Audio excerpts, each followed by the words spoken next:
So today, what a shock, because all the thoughts were flowing. Listened to one main great podcast today, and it just opened the floodgates, really. Too many thoughts for me to remember off the top of my head. It's one of those things, when I'm in the mood, when I get going, it honestly just flows so much, and it's just getting going. And I think sometimes it could be the fact that I think I have 10 minutes to get to work. So I only have 10 minutes to get warm when talking about stuff. That's sometimes the issue with me. I don't have something to say because I think subconsciously I know I've only got 10 minutes. And one of the things I was thinking today, I forgot the aim of why I wanted to do this. One of the reasons why I want to do this ultimately is because I like the conversation with people. I like conversations where you get into it, you get deep, you get into life and every aspect of it. And what's difficult for me is doing it myself without a person there. Now that's what a podcast does for me. It's two people having a conversation, and while they're having a conversation, I'm listening to what they're saying, and I'm thinking of my own questions that I would love to ask myself. And that's what sparks the thoughts. I know that's what sparks the thoughts, because that's what happens when I have conversations like that. The only issue is I'm lacking conversations about life, just because not everyone wants to have those conversations. They're a bit deep, they're a bit serious, and ultimately everyone just wants to chill and have fun, unlike me, who naturally my personality means that is what my fun is. It doesn't drain me. So ultimately I've lost sight of why I'm filming, why I'm actually doing this, because my main focus was never to do solo videos. I don't think. I always want to talk to people, and this was a way for me to practice speaking on camera and get that side of things and get used to all that, and maybe even build a presence online, rather than me just asking people to come and chat and there's nothing there beforehand, or having people over and then everything's messing up and you got to learn like that.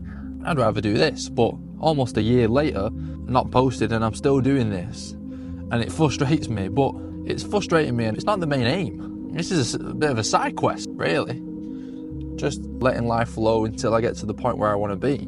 And it takes the pressure off that I put on myself, where I have to come on and, I guess, actually film a video and say something. This is just practice to me. I think what's happening and what's happened is the reason I can do this and I can sit in my car and I can talk about different things is because initially I had so many thoughts. And I always do, like today. And I think, let's get them on camera, let's talk them through, let's see where I go with them, let's see what other thoughts they bring the next day and the days after that. It encourages my mind, because naturally that's what my mind is like. It can't help but think almost philosophically or deeply about life and about stuff like that. I think I've enjoyed it that much, and I've used it that much successfully so far, that it's almost my source for thoughts. I sit down and I'm waiting for a thought to come now. And what that creates is a bit of pressure on me thinking, on that I have to have a thought. And if anything is bothering me, or if anything's on my mind, I can use these videos to talk about it. But when nothing is on my mind, it feels weird, because I've never really had it before when there's not been something on my mind. It's only been the past year where it's changed for me. I've always had something on my mind, constantly, to think about. But obviously for me, when I speak about it, it doesn't repeat in my head, it doesn't stay there. I almost think through it. Now that's why I like doing this, for me. One of the conflicts it brings up is when everything's completely fine and I've got no thoughts on my head, I'm almost telling myself, no, you've got to think of something. There's got to be a conflict somewhere, there's got to be something wrong, there's got to be something to think deeply about. And it's just that strange feeling when there's nothing there. It sort of creates a craving for problems. So I do have to be careful. And I was thinking today, maybe it's not me. Maybe I don't have to look at me. Maybe I just have to hear other people's problems and issues. I can think about that, because I think that's what podcasts do for me.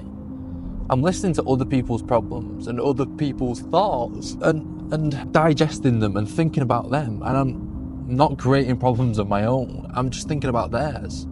So maybe there's a way that I need to try and find other people's problems and look at that and see what sort of thoughts come off that. I'm not saying I'm going to sit here and solve everyone's problems. That's not going to happen. It's not going to be possible. It's not the aim, and it can't be the aim. People are going to have problems in their life, and they're going to have the balls to actually share them. Oh, little crash. I'm going to have the balls to actually share them. I might as well take advantage of it.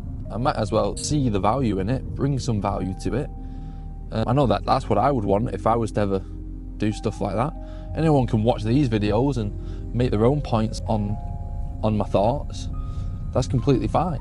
So maybe I need to do that. Maybe I need to figure out something along those lines. That would be pretty cool. Because I find it hard to find podcast episodes to spark the thoughts that I want, to spark the thoughts about thinking about life, thinking about the world and how it is. There's a lot of podcasts out there on health, on politics, on fitness, on feminism, racism, on everything like that. Every now and again I don't mind listening to it, but I'm not interested in that stuff. I'm not interested in politics. I'm interested in health, but I'm on my own path. So if it's not on that path, I almost don't have an interest in it. It depends what it is. And feminism and all that, I don't pay attention to that, because you are who you are. And am I having a negative impact on a certain category that people are talking about? If so, listen to it and try and see if you need to change. But I don't believe I'm like that in any way, where I'm hating on anyone or have a strong enough opinion on stuff like that, where I need to listen and actually indulge in it all. So they don't spark the thoughts necessarily. But talking about AI and talking about emotions and talking about relationships and spirituality and different religions and stuff like that I can get on board with. And it's just trying to find episodes and podcasts that are on that line. And sometimes I find it quite hard. You got to cycle through some bad ones to get to the good ones. But that's why the good ones are so good, because you've cycled through some ones that bore you to death a bit. But that's what's been going on today. At least I've got a bunch of stuff in my notes that can spark some thoughts now, which gets me excited. But at the gym now, so peace.